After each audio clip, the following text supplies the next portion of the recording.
Today's English Bible lesson is taken from Romans 8 chapter verses from 1 to 25.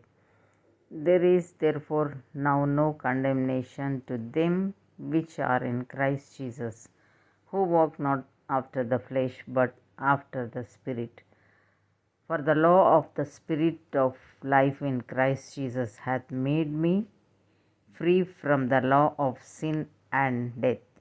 For what the law could not do, in that it was weak through the flesh, God sending his own Son in the likeness of sinful flesh, and for sin condemned sin in the flesh, that the righteousness of the law might be fulfilled in us, who walk not after the flesh but after the Spirit.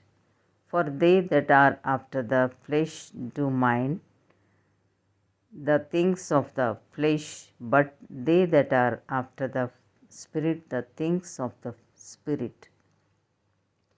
For to be carnally minded is death, but to be spiritually minded is life and peace. Because the carnal mind is enmity against God, for it is not subject to the law of God, neither indeed can be. So then they that are in the flesh cannot please God, but ye are not in the flesh, but in the Spirit. If so be that the Spirit of God dwell in you. Now, if any man have not the Spirit of Christ, he is none of his. And if Christ be in you, the body is dead because of sin, but the Spirit is life because of righteousness. But if the Spirit of him that raised up Jesus from the dead dwell in you, he that raised up Christ from the dead shall also quicken your mortal bodies by his Spirit that dwelleth in you. Therefore, brethren, we are debtors not to the flesh to live after the flesh. For if ye live after the flesh, ye shall die. But if ye through the Spirit do mortify the deeds of the body, ye shall live. For as many as are led by the Spirit of God, they are the sons of God. For ye have not received the spirit of bondage again to fear, but ye have received the Spirit of adoption, whereby we cry, Abba, Father.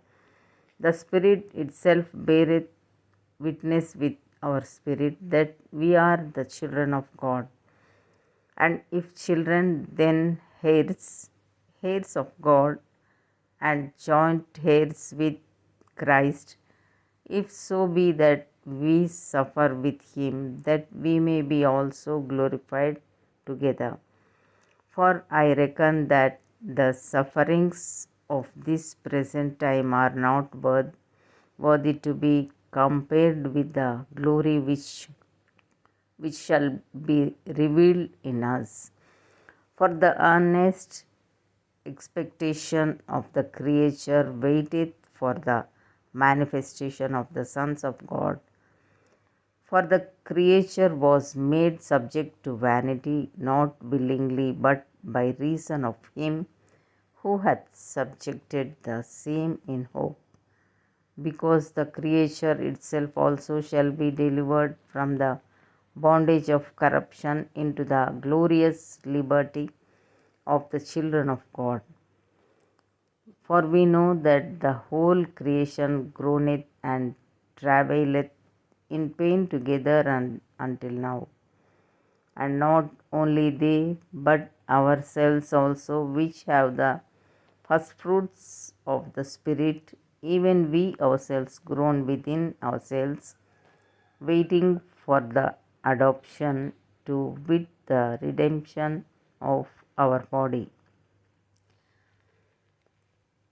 For we are saved by hope, but hope that is seen is not hope.